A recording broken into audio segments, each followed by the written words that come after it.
Well, this is my trainer. I am going to be flying this airplane very shortly, learning how to fly in floats. Stay tuned.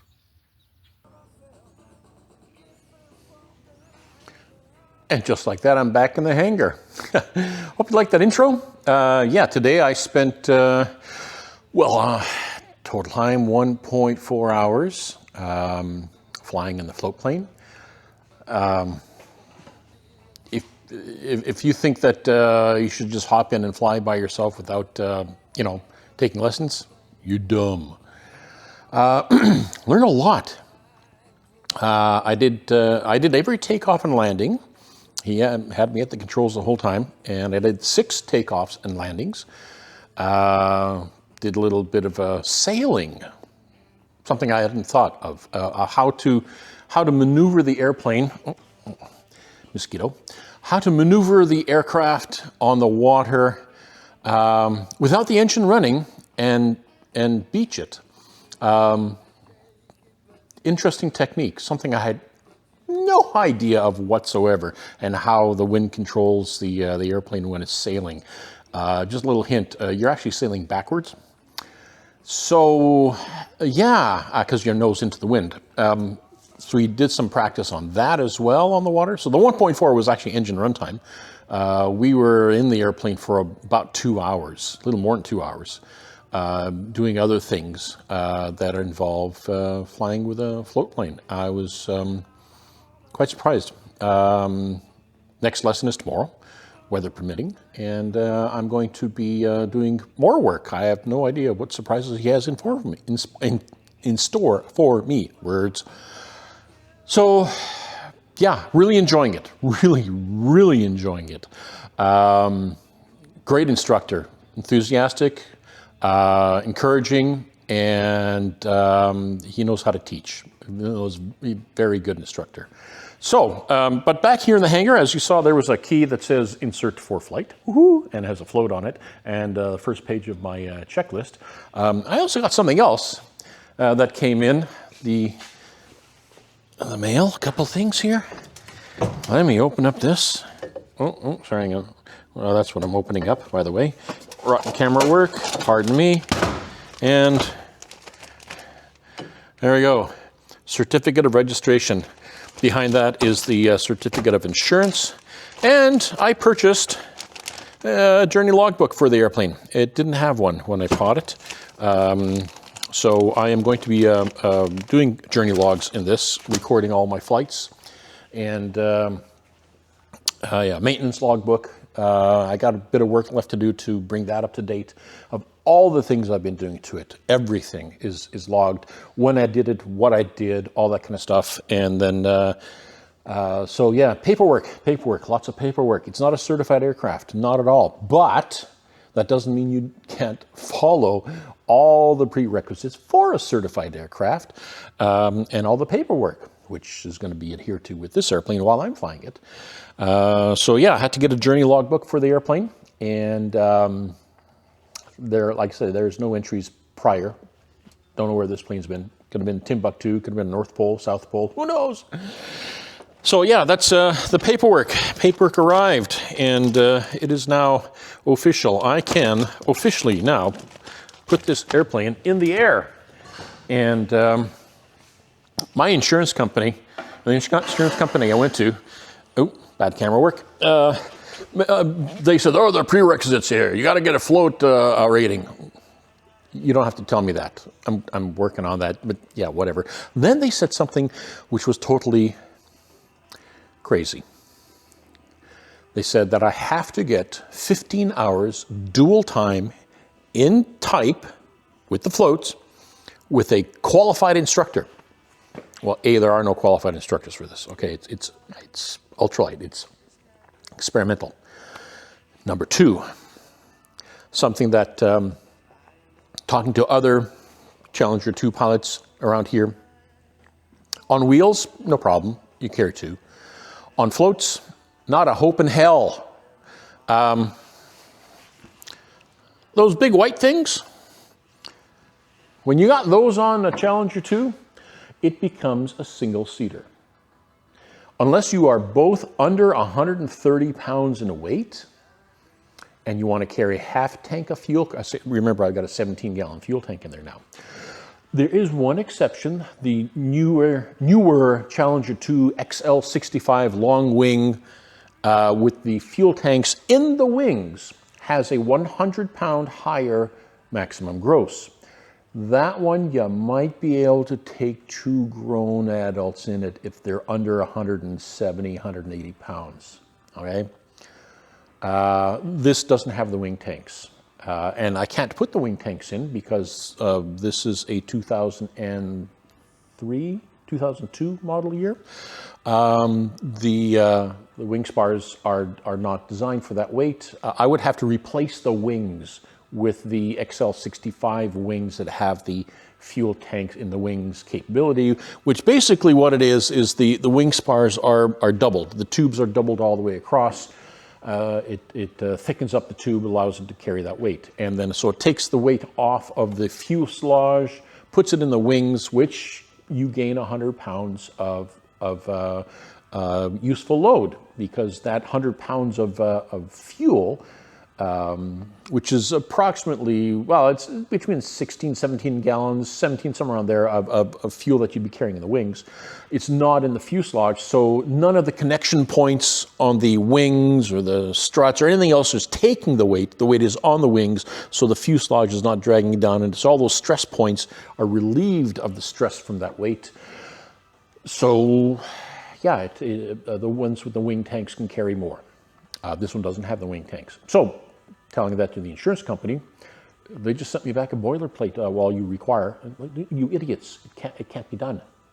Impossible, unless you want me to overload the aircraft beyond its rated capacity, which is not going to happen. So I'm a little pissed off with the insurance companies. They're well, whatever. You know, I'm sure some of you know what I'm talking about. It's you're talking to a brick wall. These people just don't get it. So I will be soloing in this aircraft very soon, and without 15 hours of dual, because it can't carry 2 people. So at least not on amphibious floats. But the first hour and a half, roughly, of landing and taking off and doing approaches and all the other kind of stuff, the first set of exercises, I loved it. It was great. It was everything I didn't expect. I expected it to be a lot harder. It wasn't. But that's because the instructor was so good at explaining everything to me beforehand, what to expect, what to do, how to get the airplane up on step, and then how to accelerate and balance it on step, because there's a point where your nose is too deep and you slow down, your tail's too deep and you slow down, finding that sweet spot on the airplane when it's on step so that it accelerates on the water, and you hold that, and then you can feel it lifting, and then off she is, holding a ground effect till you reach your VX, and up she goes.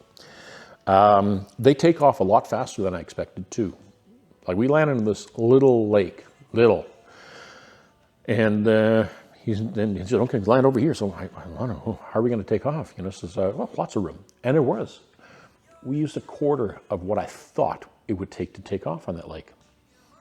I was surprised. It's a 172, as you saw in the intro on this thing. So, yeah, I'm excited. I'm excited to get that float endorsement signed off. And, yeah, after all my dual time, then I got to do a solo time. And once that's solo time, then there's no check ride with this. It's basically, yeah, bless you, you are now a float plane pilot. So, loving it. So, that's the update for today. Nothing too extravagant. I was going to be doing some work on here, and I'm trying to figure out how to do this. Maybe some of you guys can help. If you've got a Challenger 2 that has that third door option, let me explain the conundrum I've got. The door is open. Yes, great. Gust of wind comes along, bang. Okay, not great. I am docking, and I open up this door so I can hop out and step onto the float, and then onto the dock, and then tie up. Just as I'm approaching, a little gust of wind slams this shut. How did you guys manage to get this door to stay open? Now, I've got the hydraulic shocks kinds that I used on the main doors, but the problem is that this is at an angle like this, and the shock is at an angle like this, and as it turns, there's no way to get the geometry to work on that. That geometry, I would have to come up with some sort of ball assembly that would allow me to move in 3 dimensions as it's turning. And I've seen these spring things that some people are using. If you have one of these, I know you're going to get all the people commenting, oh, you should do this and you should do that. Unless you've done it, I appreciate input from people, but unless you've actually done it and you have a Challenger with this door, yeah, go ahead and comment. It won't be taken. I'm looking for people who have this airplane, who have something, and maybe in the comments section post a link to a little video or something that says, hey, this is what I did and this is how it works. Because I need a way to hold this door open while I'm docking. And I'm trying to figure out how to do it in the most efficient way. And I'm kind of struggling. I thought I had it, so I purchased some new gas struts that only have a 10-pound force, very weak, but more than enough to hold that door open.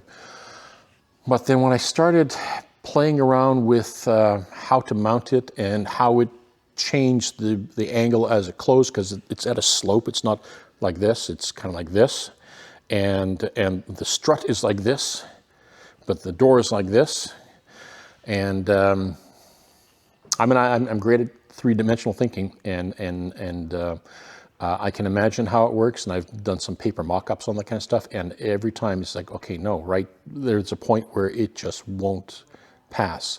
So unless there's a new or different style of head for these gas struts that I can get that would allow that kind of articulation, I'm going to search for stuff, hardware. It doesn't even have to be for gas struts. It could be for anything else that I can modify and adapt so that I can have this door stay open when I open it and hopefully stay closed when I close it. I'd like them to be able to cam both ways like I do with these main doors here, which works beautifully. Oh, one of the things I did do, which I didn't film because it was kind of mundane, but this piece here, let me spin you guys around again. This aluminum angle is a new piece here. This piece is twice the thickness of what was on here, because the original piece, which was very light duty like this, was flexing and bending a lot, an awful lot. So I had to go to a much heavier piece of angle aluminum, and it cured all that problem. Now there's no flexing or bending, and it stays put. So this piece here had to be upgraded. And so all that had to come apart and back together again. Not a big deal, but had to be done. Yeah. So first float lessons, like I say, loved it. And that's it for now. That's the update. I got the paperwork. Yay. It's registered, all that kind of stuff. The only thing I'm going to do right now, you know what? Maybe I'll film it. Yeah, we're not over yet. My transponder, my GTX 330, I need to enter in the hex code into the transponder so that it squawks my tail number. And so I'm going to get into the programming on that thing, and I'll set the camera up and let you guys watch, because I'm such a nice guy. So, be right back. Okay, programming the GTX 330 master is on, and transponder power is on. Now we're going to turn this off again. Now it's not getting its pressure altitude because that's coming from the EFIS. Now, according to the instruction manual, which I managed to acquire, to get into programming mode, press and hold the function key, and then press and hold the alt or standby or on key. Well, I'm going to use the function key, and which is here, in the standby because I don't want it to squawk at all, and hold it. There we go. Now it's in program mode. The page appears as a hex. Okay, press the function key repeatedly to toggle through until you come to the page. So, okay, altitude monitor off, countdown timer off, traffic messages, display on. Okay. I'm just reading through here.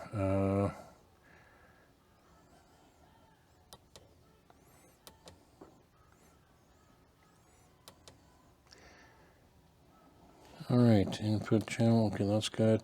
Channel 3, outputs are off. RS-232, channel 1. Channel 2 is FADEC, which is correct with altitude. Baud rate, VFR 1200. No squat switch.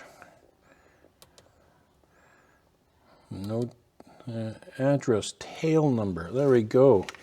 All right, so that's what I want. Now, it's starting with an N.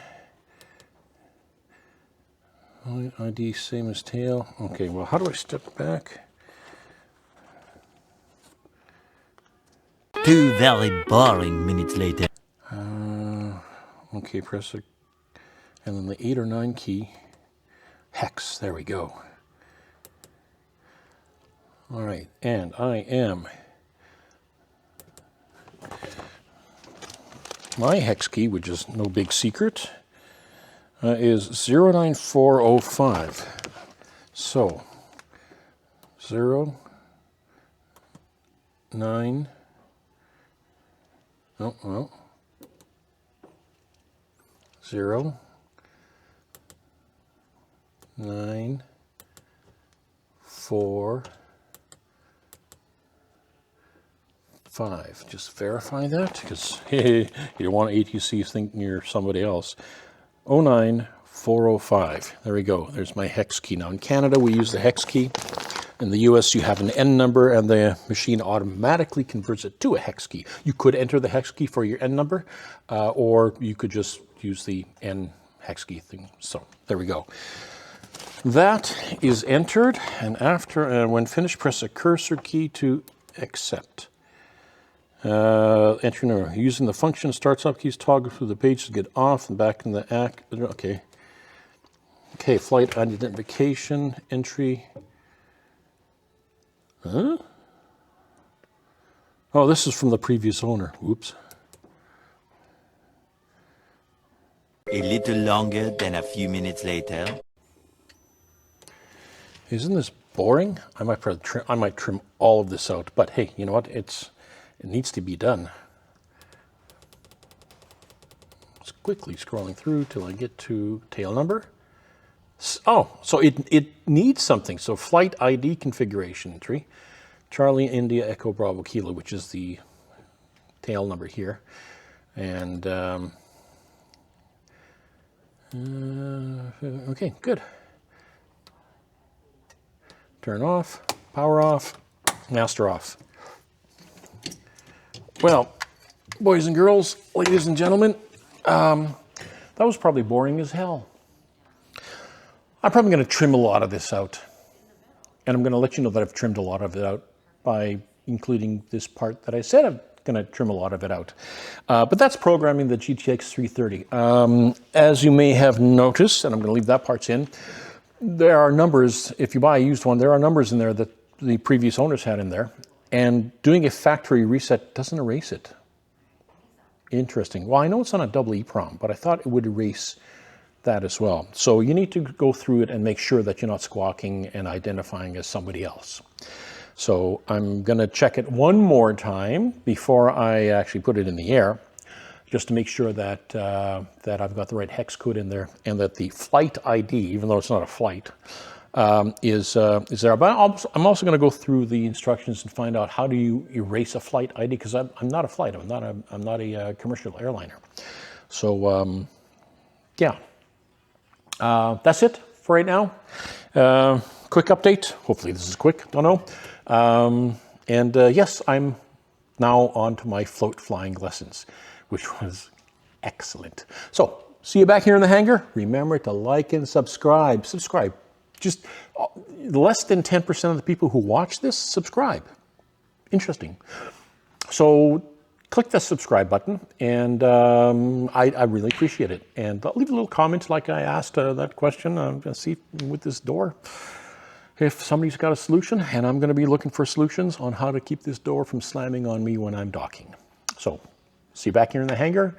Keep your stick on the ice, and bye for now.